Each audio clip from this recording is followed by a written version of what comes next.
नमस्कार, स्वागत है आपका राजनीति 24 न्यूज में। आइए डालते हैं इस वक्त की बड़ी खबरों पर नजर।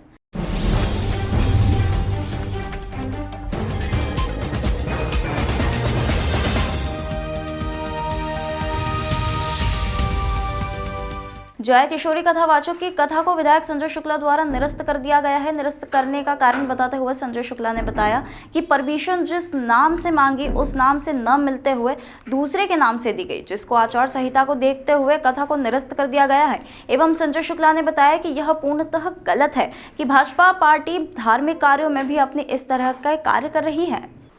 कांग्रेस विधायक संजय शुक्ला ने दलाल बाग के मैदान में आयोजित की जा रही श्रीमद् भागवत कथा के आयोजन को निरस्त कर दिया है। उन्होंने कहा कि भाजपा और प्रशासन के द्वारा जिस तरह की बदनीयती की जा रही है उसे देखते हुए भारी मन से यह फैसला लेना पड़ा है।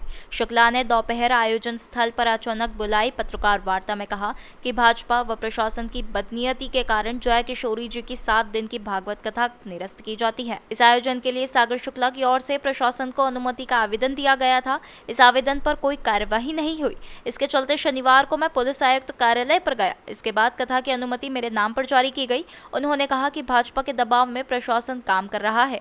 यही कारण है कि सागर शुक्ला के आवेदन पर संजय शुक्ला के नाम पर अनुमति जारी की गई। यह एक षड्यंत्र का हिस्सा है। इस अनुमति के शर्त क्रमांक 2 में लिखा है कि आदर्श आचार संहिता लागू होने पर यह अनुमति स्वतः निरस्त हो जाएगी।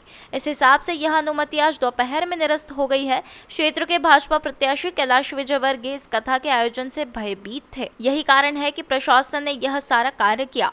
वहीं शुक्ला ने कहा कि ऐसी स्थिति में अत्यंत दुखी मन से हमें इस कथा को निरस्त करने का फैसला लेना पड़ा और क्षेत्र की जनता धर्म के काम में बाधा करने वालों को सबक सिखाएगी। सर, मुझे कल परमिशन मिली है। सागर शुक्ला द्वारा पहले लगातार हमने परमिशन दी थी। उसका यह आवेदन भी मैं आपको कॉपी दूंगा।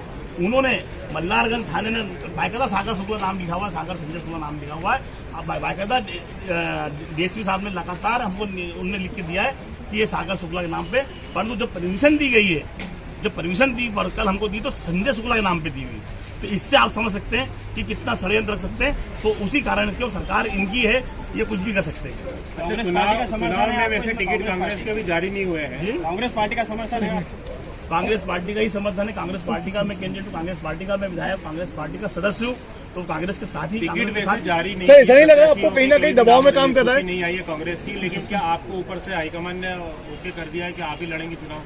अभी ऐसा कुछ नहीं है। कांग्रेस के अंदर लगातार स्टैंडिंग कमेटी होती है, प्रदेश कमेटी में जाता है, उसके बाद सीसी कमेटी में दिल्ली जाता है, उसके बाद टिकट होता है। मैं अभी ऑलरेडी आज विधायक हूँ। मैं विधायक के रूप में काम कर रहा हूँ अभी।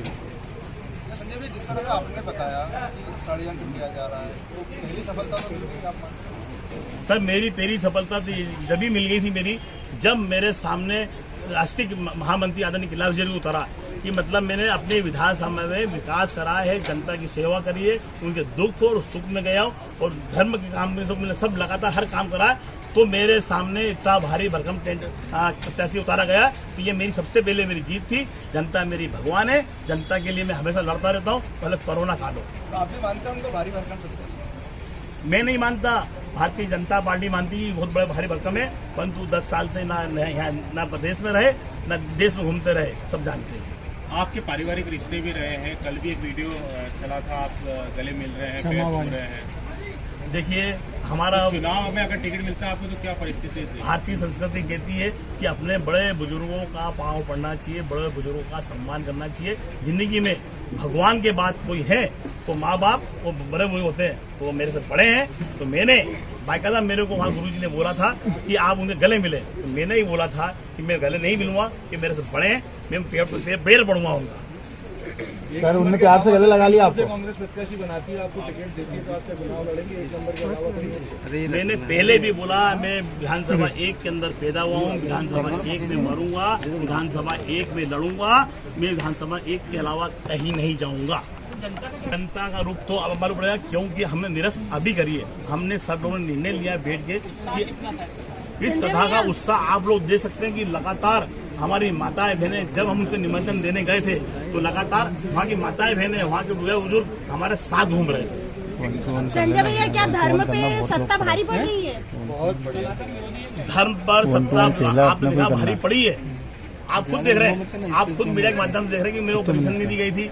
फिर आप लोगों ने जब टीवी के माध्यम से जब उनको पूरे प्रदेश और देश में चला उसके बाद परमिशन दी। डिलीट कर देता सजा तो विरोधी नहीं है। ये विधानसभा एक के अंदर कैसे भी धर्म के प्रोग्राम ना हो, क्योंकि हमको इसका नुकसान होगा। दिन कितने लोग कथा में आते हैं? अगर जैसा अभी तो कितने लोगों का एक दिन का तैयारी? हमने 50,000 लोगों की रोज की व्यवस्था करी, 50,000 लोग रोज की कथा सुनने आएंगे।